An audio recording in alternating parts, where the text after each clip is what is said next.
त मूं त तव्हांखे पहिरियां बि चयो नवाब खान जे चवण ते वंगारू नव मूं चाचा बावल जी दिल में थींदो दोस्तों ईंदड़ किस्तनि में उहो बि तव्हांखे इन वीडियो में रिएक्शन ॾेई ॿुधाईंदासीं दोस्तों। तव्हांजे सपोर्ट जी वॾी महिरबानी।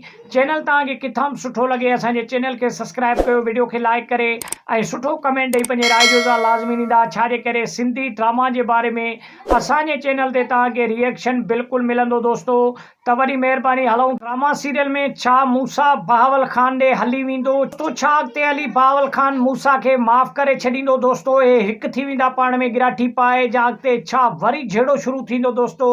छा थींदो नेक्स्ट एपिसोड दोस्तों? छा ॿिए तरफ़ बहावल खान सतार मां हथ कढे ॾींदो? छाजे करे सतार हिननि वटि अगवा थियल आहे, कैद थियल आहे दोस्तों। छा सतार मां हथ कढे ॾींदा या सतार खे अञा पाण वटि कैद में रखंदा ऐं उन खां कुझु मालूमात अञा मज़ीद बि वठंदा दोस्तों? छा सूरत हाल में थींदी ड्रामा सीरियल में नेक्स्ट एपिसोड में मुकमल? त दोस्तों ॿिए तरफ़ छा बहावल खान ऐं बख़्त मीर खे जेको आहे सो मारण में कामयाब थींदा? छा उन ते हमलो कंदा दोस्तों?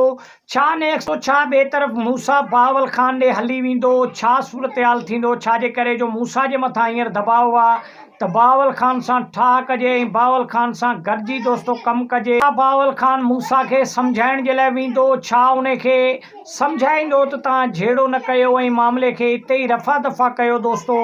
छा सूरत हाल थींदी? छाजे करे जो एपिसोड इंतिहाई मज़े। बहावल खान हिकिड़ी बि न ॿुधंदो हिननि जी ऐं चवंदो मां पंहिंजी मर्ज़ी हलाईंदुसि। तव्हांजे बहावल खान मीर जी भेण खे कतन न छॾींदो, पंहिंजे कैद में ई बरक़रार रखण दोस्तों।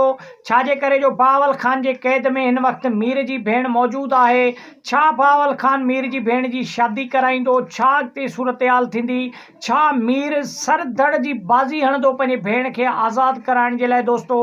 ड्रामे में इंतिहाई मज़ो अची चुको आहे। ड्रामो मुकमल दोस्तों। सतार खे कोन छॾींदो, पंहिंजे कैद में ई रखंदो ऐं मज़ीद बि उन खां हाल वाल ऐं ॼाण वठंदो। बहावल खान ऐं बख़्त मीर खे मारण खां सवाइ कोन छॾींदा दोस्तों। उन्हनि जी इंतिहाई घणी कोशिशि आहे त कहिड़े बि तरीक़े सां मीर खे रस्ते सां हटायो वञे दोस्तों। छा उन खे हटाइण में कामयाब थी वेंदा या छा उन खे हटाए सघंदा दोस्तों? छा थींदो नेक्स्ट एपिसोड? नेक्स्ट एपिसोड में सिजावल खान नवाब सां मिलण वेंदो? छा ॻाल्हियूं थींदियूं? छा जे बारे में थींदियूं? हिकु तरफ़ चवंदुनि त मूसा वारनि सां ठाह कहिड़े बि तरीक़े सां करिणो आहे त पोइ पुलिस जो ज़ोर उन्हनि जे मथां हटायो वञे ऐं पुलिस जो ज़ोर घटि कजे, तॾहिं ई जेको आहे सो ॻाल्हियूं थी थियूं सघनि, तॾहिं तव्हां जेको आहे सो ठाह करे सघंदव।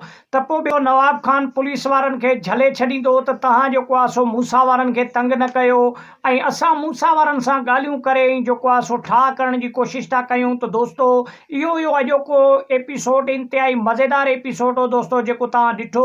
वीडियो तव्हांखे किथां सुठो लॻे लाइक ऐं शेयर कयो, चैनल खे सब्सक्राइब करे ऐं सुठो कमेंट ॾेई पंहिंजे राय जो इज़हार लाज़मी ॾींदा। त दोस्तों तव्हांजो सब्सक्राइब करण सां हिकु रुपयो बि ज़ाया न थींदो, लेकिन तव्हांजे सब्सक्राइब करण सां असांजी वॾी हौसला अफ़ज़ाई थींदी आहे।